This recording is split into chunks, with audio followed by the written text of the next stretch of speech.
Eu escutei que formar desenvolvedor hoje não está valendo a pena e que a IA já está fazendo todo o trabalho dessa galera. Eu, na verdade, discordo disso.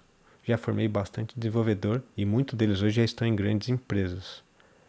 E eu acho que com esse mundo de IA, além de ser importante formar novos desenvolvedores, acho que ficou mais fácil e mais rápido.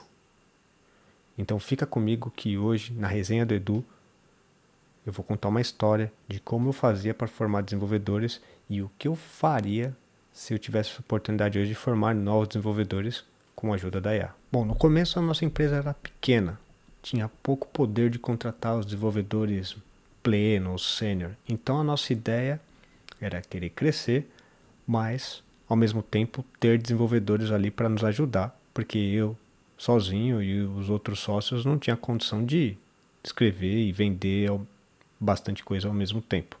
Então o que a gente começou a fazer? A gente começou a trazer pessoas que a gente conhecia, que estavam interessadas ou sabia um pouco de tecnologia ou noções de programação e tentamos ensiná-las para poder ali nos ajudar no dia a dia. Tarefas pequenas, projetos pequenos, no começo a gente também não tinha tanto projeto grande e isso acabou nos ajudando, porque depois quando a empresa cresceu e a gente conseguiu ter ali condição de contratar desenvolvedores mais experientes, essas pessoas que estavam com a gente desde o começo já tinham ali experiência, já não deixava nada a desejar com desenvolvedores do mercado.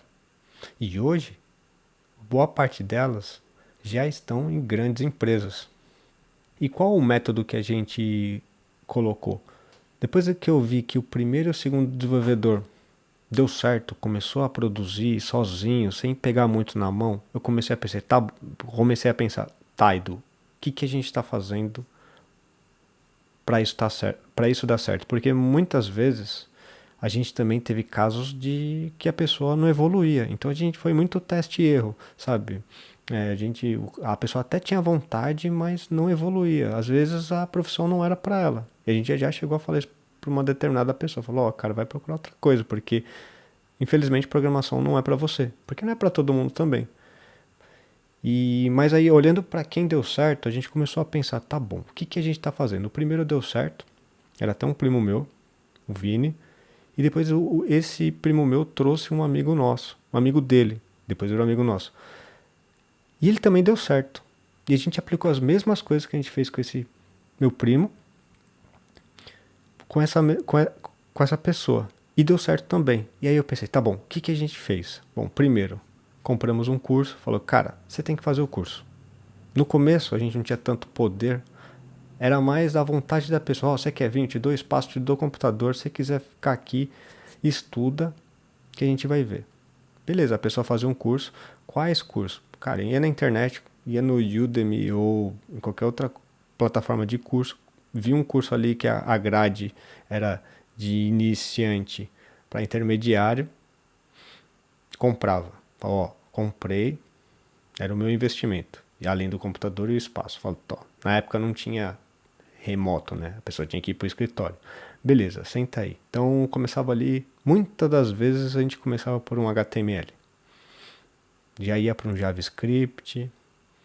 Aí a gente começava a avaliar. É assim, a primeira coisa que a gente começava a avaliar era o interesse da pessoa. A pessoa fez o curso, fez as coisas, estava evoluindo, começava a mostrar algumas coisas, já era um checkzinho. Tipo, porra, a pessoa tá demonstrando interesse. Tinha gente que nem ficava 1, 2 dias e já ia embora, não voltava mais.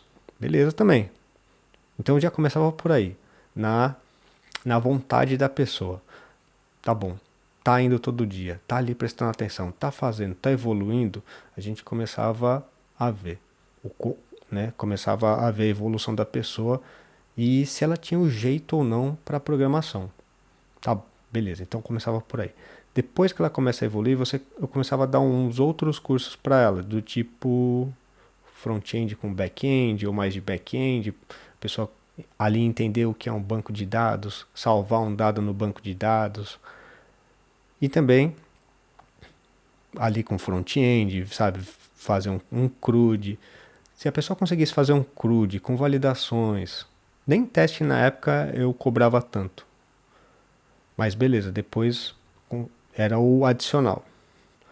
Já também conseguia avaliar se ela conseguia, né, evoluir. Depois, a gente fazia uma oferta para a pessoa, ali de estagiário, e aí eu conseguia pegar alguns projetos mais simples e tarefas que eu fazia em 5 minutos. Isso também tive que aprender, porque tarefas que eu fazia em 5 minutos eu queria fazer. Depois eu aprendi que passar essas tarefas que eu faria em 5 minutos, que a pessoa levava 2 dias para terminar, na verdade eu estava ganhando tempo. E aí eu comecei a fazer isso, passar tarefas que eu levava pouco tempo para fazer, para elas era um baita desafio. Tá bom, toma, tenta fazer, e tentava ali explicar o que era necessário ser feito. E deixava a pessoa quebrar a cabeça, ó, quebra a cabeça aí. E aí uma pessoa que está lidando com programação no início da carreira, ela faz muita pergunta quando tem erro. Então, por exemplo, estoura um erro na tua cara. O que ela faz? Olha para você e fala: Edu, deu pau, se vira. Olha aí, eu não vou te responder. Se vira, olha aí. Ou então, Edu, deu erro de novo. Meu, se vira. O que você procurou? Como você procurou? Eu quero saber até onde você foi para resolver esse problema. Eu acho que isso eu ajudava eles a criar casca, a criar músculo. E aí aos poucos ela ia entendendo que quando ela chegava para falar: Edu, deu pau. Já procurei no Google, no Stack Overflow, numa comunidade, já olhei código no GitHub, sabe? Ela começava a ter, muitas das vezes ela começava a ter, tipo, repertório para pesquisar problema. E às vezes ela achava depois de um tempo ela achava o problema, já se resolvia. E muitas das vezes no começo também tinha um problema que a mensagem estava na cara. Falava: ó, a conexão com o banco não está ativa. Olha o erro. Puta, Edu, é verdade, não sei o que. Então, isso tudo eu conseguia deixar a pessoa sofrer e aos poucos ela ia ganhando casca. Lógico, tudo dependia muito mais da pessoa do que do Edu aqui. Eu mais só dava o direcional. Falava: em vez de você correr para qualquer lado, ó, corre para esse lado aqui e vai. É esses assuntos aqui que você tem que aprender. Aí é com você. E aí a pessoa ia evoluindo, cada tarefa era um desafio e ela ia se ganhando confiança também. Aí o que eu faria na questão com a IA hoje? Porque a IA, se eu falasse para a pessoa na época: se vira aí, o que ela ia fazer? Chat GPT, papapá, resolvi, a IA ia dar a resposta dela e já era. Aí, Edu, resolvi. Aí vai ver como vai resolver. Sei lá. Ela não sabe avaliar, como é que fica, né? Então o que eu faria no começo? Edu, ia falar assim: ó, não pode usar IA. Agora você não vai usar IA. Agora. Porque é igual o jogador de futebol na minha cabeça. Programação, você tem que ter base. Qual que é a base de um jogador de futebol? É dar um passe, é chutar a bola, é se posicionar o corpo para bater na bola, é correr. Dependendo da sua posição no jogo, é você saber se posicionar, saber entender o jogo e estar ali taticamente posicionado. Pô, sou um lateral, o outro lateral subiu, eu não posso subir. A defesa, o ataque tá vindo e eu tô acompanhando o cara que eu tô marcando, mas eu tenho que ficar olhando na defesa, porque senão eu posso dar a condição de impedimento. Ou sou atacante, eu tenho que olhar o zagueiro, eu não posso estar impedido. Assim como os volantes e o meio campo. É a mesma ideia da programação. Tem que ter base. Saber fazer um if, saber fazer um else, loop, saber conectar num banco, saber o que é uma API. Sabe, coisas básicas que com isso daí, a cabeça vai embora, consegue fazer, sabe, consegue conversar, consegue entender um problema, pensar em como trabalhar com ele, como vai resolver ele. É a mesma ideia do jogador. Então, partiu do momento que você vê que a pessoa ganhou a condição, vai liberando aos poucos. Fala: tá bom, beleza, nós vamos fazer essa tarefa agora, essa tarefa você pode fazer com IA. Aí, velho, a pessoa ia embora, porque ao invés da IA prejudicar a pessoa, ela vai potencializar a pessoa. Porque ela já sabe ali debater, já vai saber ali debater um pouco com a IA. A IA vai ensinar ela e ela vai ajustar a IA para poder ajudar ela. E aí com isso você potencializa, e aí é o que eu falei, vai ser mais rápido a evolução da pessoa. E também eu tenho certeza que ia acontecer da pessoa começar a ganhar confiança. Ah, já manjo. Bora, aqui ó, toma aí, vai, pá, pá, pá, vai fazendo e passa a não confiar mais em si e só na IA. Aí quando vai ver, tá provando coisa que só a IA escreveu.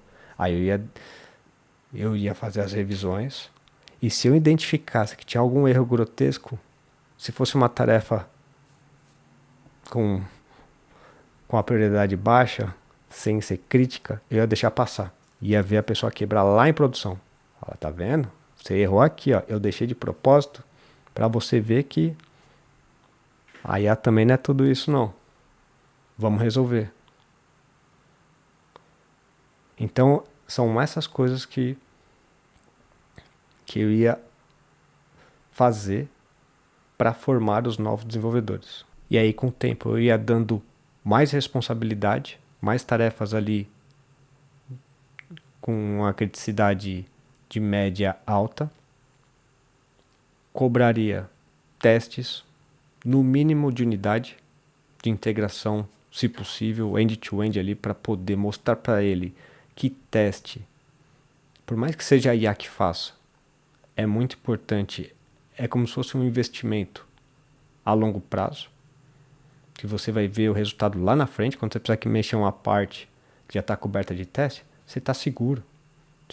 Se o teste for sido bem feito, né? Mas enfim, para ele também ganhar confiança. Então, essa é a minha ideia. E era isso que eu queria passar hoje. Se você forma desenvolvedores, já formou antes, está formando hoje, comenta aqui, me diz o que é que você está fazendo, o que você fez, o que você faz. E é isso.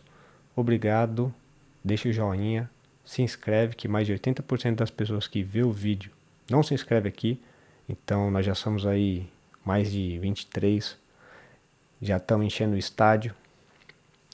Tem 23 pessoas, a gente já consegue encher o campo.